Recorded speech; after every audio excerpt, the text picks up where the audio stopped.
여러분, 어떤 사람이 크다 혹은 어떤 사람이 작다, 어떤 사람이 위대하다 또 평범하다 할 때 우리는 자칫 그 외모나 어떤 직업이나 세상의 성공을 가지고 말하기 쉽지만, 실제로 어떤 사람이 크다 또 어떤 사람이 위대하다 그럴 때는 그 사람의 마음에 담아있는 꿈이 무엇이냐에 따라서 그 사람을 위대하다, 크다라고 말할 수 있습니다. 그가 무엇을 꿈꾸며 사느냐, 오늘도 무엇을 꿈꾸며 사느냐. 2년 전 갤럽 조사에서 미국의 역대 가장 존경받는 대통령이 누구냐라고 설문조사를 했는데, 링컨 대통령이 2위였고 그 다음에 1위로는 레이건 대통령이었습니다. 레이건 대통령은 무슨 꿈을 꾸며 살았을까?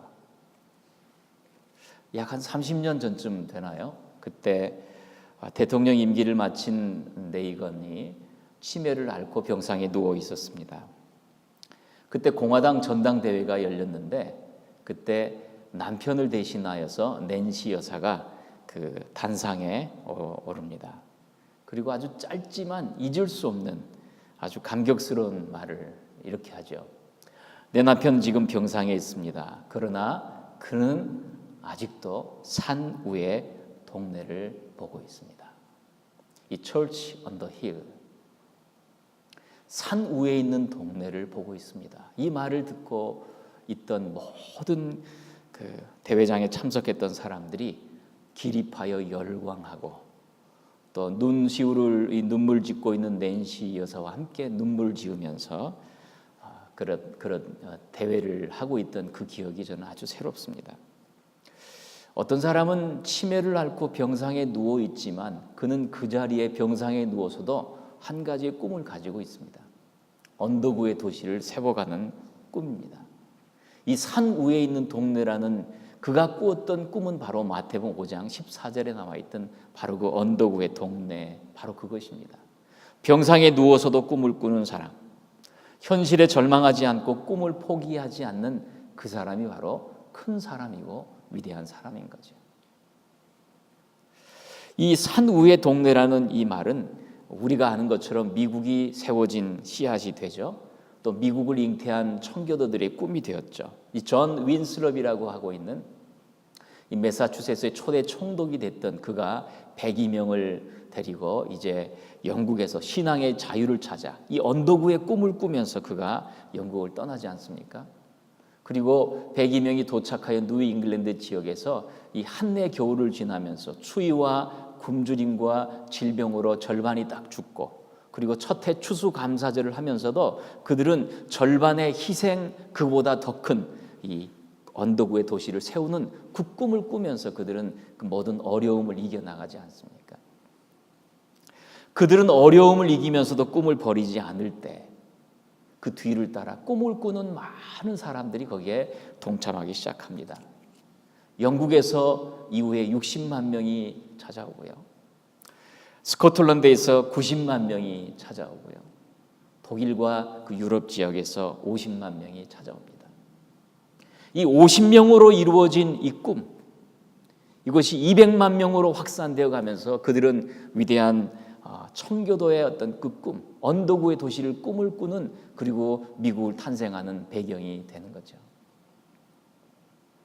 그런데 사실 이것은 청교도들의 꿈이 아니라 잘 보면 주님이 이미 꾸고 계셨던 꿈이었습니다.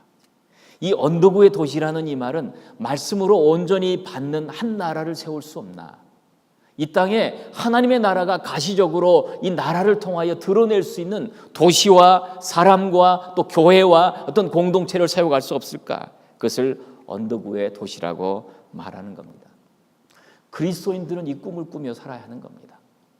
그리스도인들은 어떤 상황에서도 하나님의 말씀으로 변화되어가는 사회의 꿈을 꾸는 겁니다. 그리스도인들은 어떤 상황에서도 내가 머무는 자리에서 하나님의 나라가 세워져가는 그 꿈을 꾸는 것입니다. 건강한 교회는 어떠한 꿈을 꾸며 사는 사람들이 모여 있느냐에 따라서 그 교회가 건강하냐 아니냐에 달려 있는 겁니다. 만약 어떤 사람이 외모적으로 또 세상적인 성공과 가치를 가지고 그것이 위대하다라고 크다라고 말하는 것이 세상적인 가치라면, 우리가 교회 크기나 교회의 어떤 내재된 힘과 능력도 똑같이 그 교회가 어떤 꿈을 꾸고 있느냐, 거기에 모이는 그리스도인들이 어떤 꿈을 꾸며 살아가느냐, 그것이 바로 우리가 생각해야 될 참으로 진정한 가치는 교회라는 바로 그것입니다.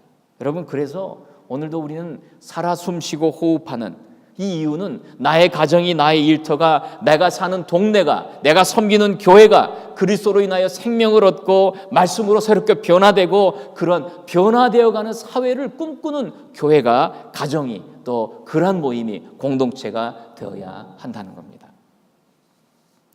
여러분, 이 주님께서 말씀하시는 이 언덕 산 위의 동네, 이것을 듣고 있는 사람들은 그 당시에 이스라엘의 가장 타고난 사람들을 모아놓은 어떤 이 책상 위에서의 말씀이 아니라는 겁니다.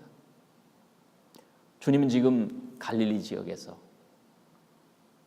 주님을 바라보고 나온 수많은 가난한 자들, 병자들, 없는 자들, 소외된 자들, 그들 앞에서 주님이 말씀하시는 내용, 그리고 그 가운데서 제자들이 올라와서 단지 몇 명의 소수들 앞에 선언하신 내용이 너희가 세상의 소금이고 너희가 세상의 빛이고 너희를 통하여 산 위의 동네가 세워질 것이라는 선언을 하고 계시는 겁니다. 이 말씀을 듣는 이 사람들은 우리와 별로 다를 바 없는 사람이라는 것을 우리가 기억해야 된다는 거죠. 어떤 특별한 사람들이 꿈을 꾸고 어떤 특별한 사람들이 위대한 역사를 만들어 가는 것이 아니라는 것입니다. 고난을 아는 사람, 환난을 통과한 사람, 세상의 가치를 분별하는 사람, 그리고 하나님의 꿈이 나의 꿈이 되기를 사모하는 사람, 이러한 사람들이 진정으로 세상 속의 그리스도인이고 주님이 말씀하시는 너희는 세상의 소금이다. 너희를 통하여 내가 언덕 위의 도시를 세워가겠다라는 말씀을 하고 계신다는 겁니다. 여러분, 이 너희는 세상의 소금이다, 너희는 세상의 빛이다, 이 말씀을 잘 새겨보면 이 말씀의 의미는 이것입니다. 세상의 소금이란 이 말은 너희야말로 가장 나에게서 소중한 존재이다. 이 소금이라는 말이 솔트잖아요. 그리고 솔트라는 말이 사실은 이 샐러리라는 말, 이 봉급이라는 말, 이 샐러리가 솔트에서 유래하는 거잖아요. 그래서 이 소금이라 이 말은 그 당시에 쓰여진 소금은 가장 중요하다, 소중하다, 이런 뜻을 말해주는 거예요. 세상의 소금이다 이랬을 주님께서 말씀하신 것은 너희야말로 세상의 유일한 나의 기대이다, 이런 뜻입니다. 너희야말로 나에게 가장 소중한 사람이다. 더욱이 소금이라는 말과 함께 세상의 소금이라 이랬을 때는 너희야말로 세상으로 보냄받은 나에게서 가장 소중한 존재들이다. 여러분, 세상이라는 거대한 그 규모에 비추어서 이 소금이라는 아주 작은 이 규모를 한번 생각해 보세요. 세상이라는 거대한 그 크기에서 이 소금이라는 아주 작은 크기를 바라보세요. 주님은 이 거대한 세상 앞에 너희야말로 나에게 가장 소중한 존재라는 말씀을 하고 계시는 겁니다. 너희가 세상의 소금이다 했을 때 이 소중하다 이 말을 두 가지의 면으로 우린 이해할 수 있습니다. 하나는 너희는 너희의 존재 때문에 소중한 거야. 존재에서 소중한 거야. 살아있기 때문에, 호흡하기 때문에, 함께하기 때문에 너희가 소중하다고 말씀하는 거예요. 너는 나를 몰랐을지라도 나는 너를 너의 이미 어미의 태중에서부터, 복중에서부터 내가 너를 구별하여 알았다. 나는 너를 내 손바닥에 새겼다. 나는 너의 머리털까지 세임바 되었다. 나는 은밀한 중에 너를 지켜보고 계신다. 너에게 있을 모든 것을 알고 있다. 너에게 대해서 모르는 것이 하나도 없다. 주님은 우리에게 이 존재에 있어 소중함을 말씀하십니다. 너는 세상의 소금이야. 수많은 우리를 향한 이 사랑의 언어들이 성경에 기록되어 있지 않습니까? 이 성탄의 계절을 보면 어때요? 우리가 너무 소중하기에 하나님은 그 아들 예수 그리스도를 이 땅에 보내시죠. 어떻게 보내세요? 가장 낮고 천한 곳으로 보내세요. 말구유로 보내세요. 그리고 십자가에 피를 흘리시면서 나의 이름을 부르시면서 보내셔요. 녹슨 세계의 못을 택하시고 나를 구원하시기 위해서 가장 낮고 천한 자리로 가시는 것은 너희가 나에게 얼마나 소중한 존재인지를 말씀해주는 바로 그 사건이 되지 않습니까? 애굽의 종되었던 이스라엘을 부르시면서 시내산 언약에서 약속을 하시면서 너희는 열국 중에서 내 소유가 될 것이다. 많고 많은 사람들 중에 너야말로 나의 것이다. 소금 언약을 맺지 않습니까? 이 약속은 변치 않는 거야. 너와 나의 약속은 영원히 변하지 않는 거야. 세상으로 결코 빼앗기지 않는 거야. 이 하나님의 우리를 향한 선택과 하나님 우리를 향한 사랑은 이 소금이란 단어 속에서 표현되는 거예요. 세상 속의 소금. 너는 존재에 있어 소중한 거야. 우린 때때로 우리의 존재에서 우리가 당하는 여러 가지 환난으로 인한 어려움으로 인하여 우리는 정말 내가 소중한 존재인가 때때로 퀘스천을 해요. 하나님 앞에서 내가 소중한 존재인가? 나의 실패와 나의 무능력과 나의 연약함과 나의 초라함을 볼 때 우리는 때때로 정말 소중한 존재인가 해서 퀘스천을 걸어요. 그러나 로마서 8장 28절은 어때요? 사랑하는 자들, 주님께서 하나님을 사랑하는 자고 그 뜻대로 부르심을 입은 모든 자들에게는 어때요? 모든 것이 합력하여 선을 이룬다. 우리의 실패까지도 우리의 실수까지도 주님은 그것을 소중히 여기시고 우리의 마음에 담겨있는 주님을 향한 사랑의 고백 안에 주님은 일하시기를 시작하시고 이 존재에 있어 소중한 거예요. 여러분, 아내가 이쁘고 자식이 이쁘고 그 무엇 때문에 이쁜 건 아니잖아요. 아내이기 때문에 이쁘고 자식이기 때문에 이쁘고 여러분 대가와 관계와 조건이 있는 것이 아니잖아요. 소중한 것은 바로 그런 것이에요. 너이기 때문에 난 소중한 거야. 또 하나가 너희는 세상의 소금이 그럴 때 이 존재에 있어 소중하다면 그 역할에 있어 소중한 것입니다. 역할. 나는 너를 세상 가운데 해야 할 일이 있기 때문에 내가 너를 택하고 뉴저지로 보내시고 그리고 너를 이 자리에 세워주는 것이라는 그 분명한 소명이 이 세상의 소금이라는 말씀 속에 있는 거예요.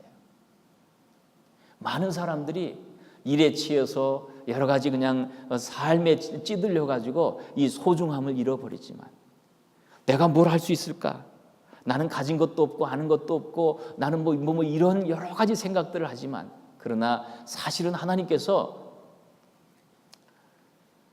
질그릇과 같은 우리에게 보배로운 그리스도를 보내주시고 그리고 나를 통하여 일하시기를 기뻐하신다는 것을 이해한다면 우리는 내가 연약할수록 더욱 귀히 여겨주시는 그 주님의 은혜를 발견할 수 있는 겁니다.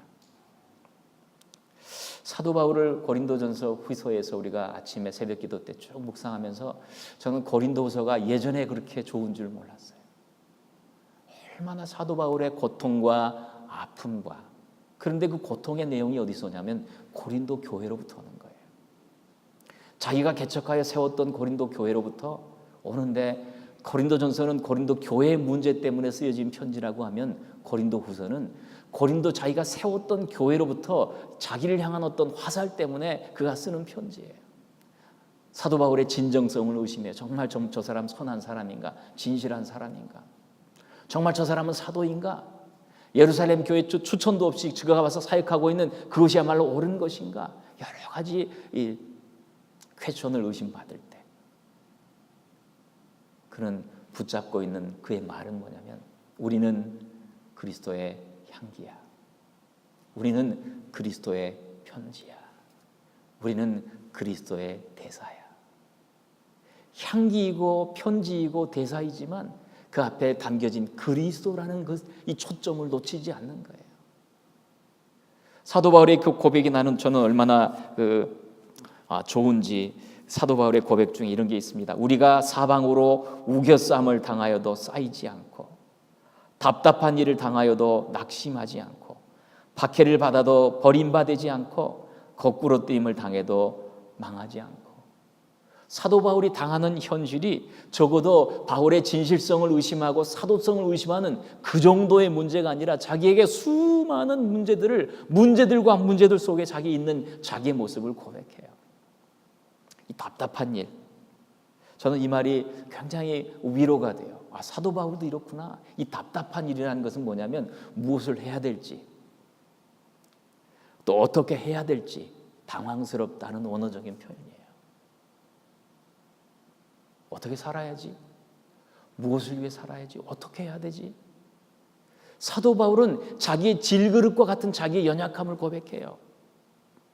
사실은 이 문제뿐이 아니라 수많은 문제로 나는 둘러싸여 있어. 거기에서 사도 바울이 고백하는 것은 뭡니까? 우리가 항상 예수의 죽음을 몸에 짊어짐은 예수의 생명 또한 우리 몸에 나타나게 하려 함이라. 이 주님을 놓치지 않는 거예요. 때때로 우리가 역할에 있어서 우리의 역할에 주님 나를 부르시고 보내시고 파송하신 그 부르심 앞에 때때로 흔들릴 때, 여러분, 우리가 깨어질수록 우리 속에 그리스도의 빛이 드러난다는 사실을 기억해야 하는 겁니다. 예수의 죽음을 항상 몸에 짊어지면 예수의 생명이 또한 우리 몸에서 나타나게 하려 한다. 내가 깨어질수록 주님이 드러나시는 거예요. 내가 낮아질수록 주님이 높아지시는 거예요. 사도 바울은 엄청난 그 고난 앞에서도 자기의 부르심에 대해서 포기하지 않아요. 그래서 향기, 편지, 대사라는 아주 위대한 자기 마음에 있는 기둥들을 그 앞에 그리스도의 향기, 그리스도의 편지, 그리스도의 대사라고 그는 붙잡고 가는 거예요. 세상의 소금이다. 우리가 해야 될 일, 우리가 바라보는 세상은 얼마나 큰가요? 이 맨하탄만 해도 맨하탄 속에 있는 나의 모습이 얼마나 작고 초라한가요? 서울이라고 했을 때 서울이라는 그 큰 거대한 도시 앞에 나의 외침이 얼마나 작은 건가요?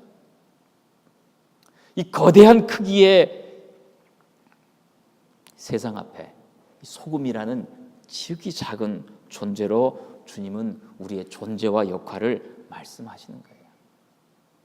그럼에도 너는 소중하고 그럼에도 너는 역할이 있고. 저는 아가서 말씀을 너무 좋아해서 늘 아가서 말씀을 묵상합니다. 신랑 되신 우리 주님과 신부된 교회와의 고백.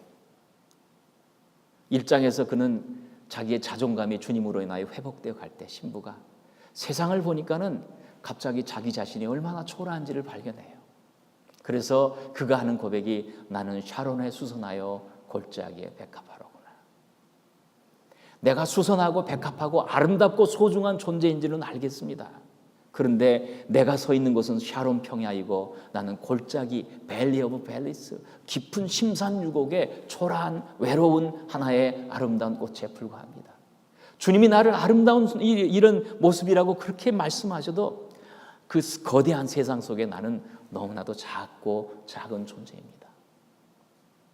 그럴 때 주님께서, 신랑 되신 주님께서 하신 말씀이 뭐였습니까? 아니야, 너는 샤론 평화를 보고 너는 골짜기를 보지만 사실 너는 가시나무 가운데 백합화야. 가시나무 가운데. 너는 넓은 세상을 보고 있지만 사실은 넓은 세상을 잘 보아봐. 거기는 생명이 없는 곳이야. 향기가 없는 곳이야. 그래서 너는 가시나무 가운데 백합화야. 너가 외롭게 살아가는 이유가 뭔지 알아? 너의 주변에 생명이 없기 때문이야. 그 가운데 너의 향기와 생명을 너가 깨트려짐으로 나타내는 것이야. 그렇게 주님의 우리의 부르심과 역할을 이해하게 된 신부가 주님을 보니까 그가 어떻게 사셨는지를 발견하는 거죠. 남자들 중에 나의 사랑하는 자는 숲을 가운데 사과나무 같구나. 향기 없는 곳에서 주님은 사과나무처럼 우뚝 서 계셨던 거예요. 숲을 속에서, 향기 없는 곳에서. 그것이 십자가의 사건이고 그것이 말구유의 사건이고 그것이 나사렛에서 자라오신 그 모든 주님의 삶의 모습이었고.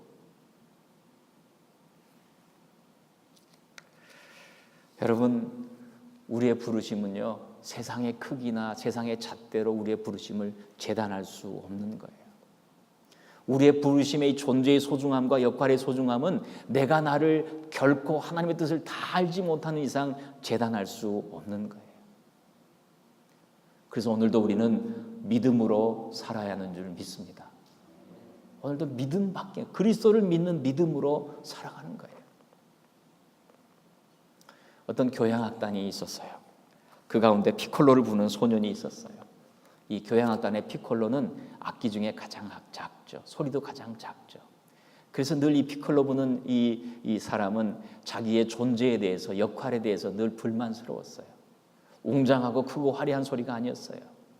그래서 나 같은 존재가 있으나 마나 할 거야 라고 생각해요. 교향악이 웅장하게 진행될 때 나는 없어도 되지 라는 생각으로 자기의 역할에서 그냥 지나가 버리고 맙니다. 그래서 갑자기 교향악단이 멈춥니다. 그리고 지휘자가 피콜로를 향해서 손가락질을 하면서 외칩니다. 피콜로야 어디 갔니? 피콜로야 어디 갔니? 너의 작은 음 하나가 거대한 장엄한 교향곡을 만들어내는데 쓰임받는 걸 왜 모르니? 하나님의 우주적인 퍼즐 앞에 우리의 삶의 역할이 있다는 걸 너는 왜 모르니? 왜 너는 너의 초라함과 너의 작음과 너의 어떤 그것만 바라보고 살아가는 거니? 너의 꿈은 무엇이니? 주님은 우리에게 우리의 존재와 역할을 자꾸 나를 바라보고 있는 시선에서 주님을 바라보고 있는 시선으로 바꾸라고 말씀하는 겁니다. 너희는 세상의 소금이다. 소금이 만일 맛을 잃으면 무엇으로 짜게 할 것인가?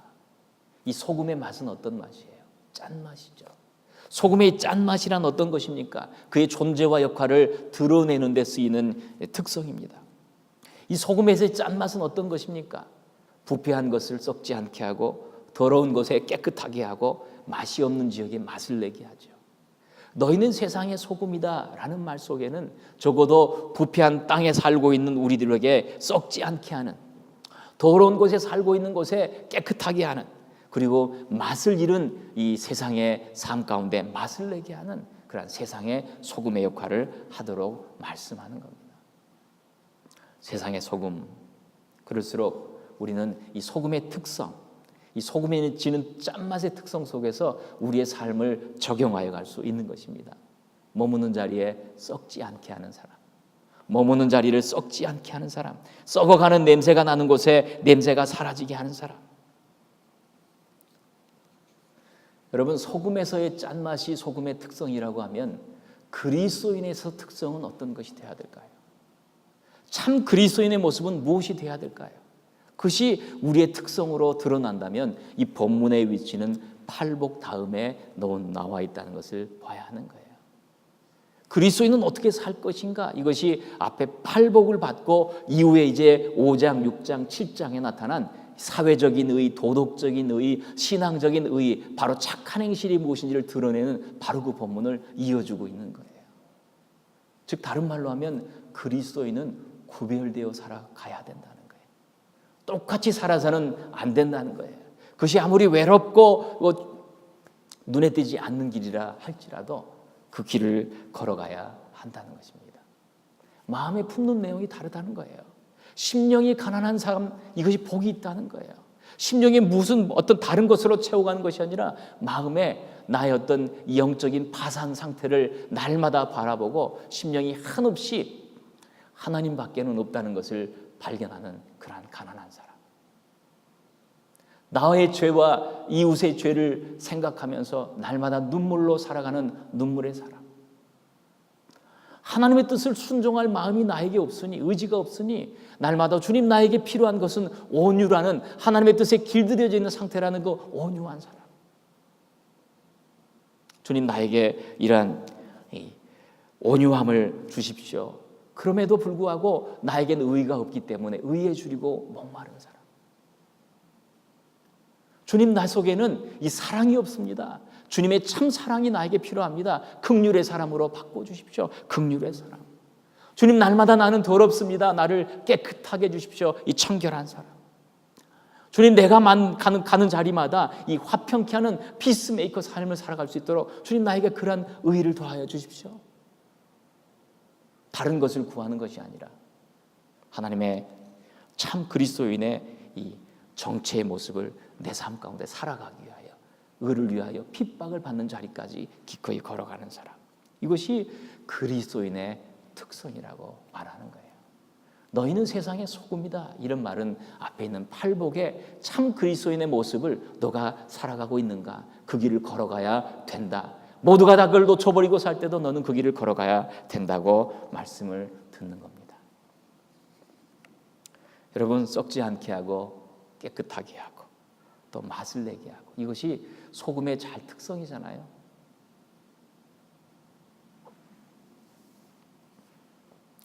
제가 이 소금의 용도를 한번 잘 봤더니, 오이나 굴을 씻을 때도 있죠. 소금을 사용하면 이 찌꺼기들을 깨끗하게 표면을 씻을 수가 있대요. 딸기나 과일들을 먹을 때 그때도 이 소금으로 씻으면은 구석구석까지 닦을 수도 있대요. 조개를 먹기 전에 소금물에 담가두면 조개 안에 있는 더러운 것이 다 토해내어진다는 거예요. 이 소금의 일반적인 특성도 이렇다는 것을 발견해요. 카펫에 만약에 커피를 쏟았거나 아니면 주스를 엎질렀다면 소금을 뿌려가지고 닦아준 다음에 청소기로 빨아들이면 깨끗해진대요. 이 생활 팁. 그런 것처럼 이 소금의 일반적인 용도를 잘 보면, 소금은 자기의 특성을 살리기 위해서요, 스스로 녹아요. 그리고 자신은 녹고 형체 없이 사라져요. 그리고 녹는 자리에서도 요란스럽게 녹지 않아요.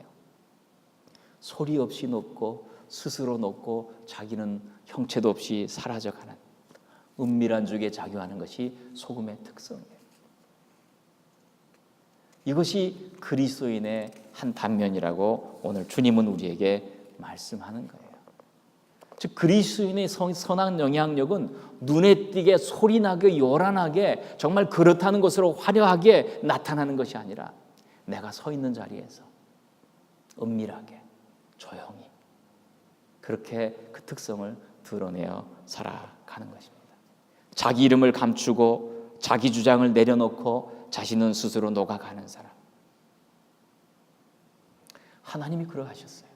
하나님이 이스라엘 백성들에게 은혜를 베푸실 때 그분은 요란스럽게 은혜를 먹어라 그렇게 말씀하지 않아요. 이스라엘에 만나를 주실 때 밤중에 이슬과 함께 소리 없이 내렸더라. 우리가 알지 못하는 사이에 하나님의 은혜가 듬뿍 우리 가운데 있음에도 그것이 하나님의 방식이라는 거예요. 우리 그리스도의 삶의 방식이 그와 같아야 된다는 것입니다. 성탄의 계절에 예수님이 오시는 바로 삶의 모습이 그러한 것이에요. 말구유로 가라앉은 동네로 소리 없이 가장 작은 자로 아기 예수로 오시는 거예요. 사도 바울은 그래서 그 주님의 그 모습을 보면서 내가 그리스도와 함께 못 박혔다. 내가 그리스도와 함께 십자가에 못 박혔다. 그런 적 이제 내가 사는 것이 아니라 이런 고백을 하며 참 자신의 희생, 자기 부정을 하며 주님을 닮아 가는 것입니다. 오늘도 세상에서 맛을 내게 하는 사람, 오늘도 소금과 같은 사람들은 결코 드러나지 않아요. 주님 앞에 섰을 때 드러날 거예요. 제가 아는 몇 분들 중에 그런 기억나는 사람이 있어요. 저 서울역 앞에 중국집을 하면서도 거기에 이름을 써놓고 맛이 없으면 무료입니다. 그런데 그 용도 붙여놓은 이유는 언제냐면 가난한 사람이 들어올 때, 돈이 없어 보일 때, 둘이 와서 한 그릇만 시켜 먹는 그런 사람들 보면서 그가 다가가서 이렇게 말해요. 오늘 맛이 없죠. 오늘 기름이 좀 잘 안 됐네요. 오늘 드시는 건 무료예요. 자기는 그리스도인이라고 말하지 않아요. 그러나 소리 없이 녹아내려요. 모두가 다 안경 쓴 사람, 또 장애인, 어떤 이유들로 택시를 이렇게 운전을 하면서 사람들을 꺼리고 이럴 때 그 사람은 특별히 안경 낀 사람, 장애인인 사람, 노약자들 태우고 하루에 한 명은 반드시 나는 나의 삶에 그리스도의 이 소금의 역할을 실천하리라. 일부러 저 산꼭대기 그 집문 앞에까지 데려다주고, 하루의 산업금이 이렇게 채우기 어렵지만 나는 하루에 한 명은 적어도 내가 그러한 소금의 역할을 감당하리라 살아가는 사람들이 있는 거예요. 여러분, 세상의 소금이라는 이 말씀 앞에 우리의 존재의 소중함, 역할의 소중함을 생각하면서 적어도 우리가 머무는 자리를 맛을 내는 사람으로 살기를 바랍니다. 맛을 내는 사람. 큰일이 아니에요. 은밀한 중에 녹아내리는, 소리 없이 자기 형체도 사라지는 그와 같은 삶. 더욱이 성경은 말씀을 더하여 이런 말씀을 하죠. 골로새 4장 6절에 너희 말을 항상 은혜 가운데서 소금으로 고르게 함과 같이 하라. 말을 할 때 소금으로 고르게 은혜 가운데서 하라는 것이에요. 우리의 말로 소금의 역할을 감당할 수 있다는 겁니다. 말은 우리의 마음의 거울이잖아요. 우리의 말은 우리의 마음의 영성을 보여주는 거잖아요. 우리의 말로 사람을 살릴 수도 있고요, 우리의 말로 사람을 해칠 수도 있는 것입니다. 조지 바나라고 하는 교회 연구가는 세상 사람과 우리가 어느 정도 차이가 나야 저 사람 그리스도인일까라고 할 때 그가 낸 자료를 보면 적어도 40% 정도는 차이가 나야 구별된다 그래요. 뭐 많이 차이 난다 이 정도가 아니라 이 40%만 차이 나도 저 사람 참 다르게 사네라고 발견될 수 있다는 거예요. 여러분, 하나님은 우리에게 엄청난 것, 또 뭐 감당할 수 없는 것을 요구하시는 것은 아닙니다. 우리가 머무는 자리에 내가 죽어가는, 주님 닮아가기만 한다면 우리는 내 삶의 그리스도인의 역할을 충분히 감당해 내는 것입니다. 사소한 것, 또 우리에게 맡겨진 것, 그리고 끊임없이 더 많은 소유를 추구하는 이 세상 가운데 조금이라도 더 나누어 가는 삶, 이런 삶이 오늘도 소금의 역할이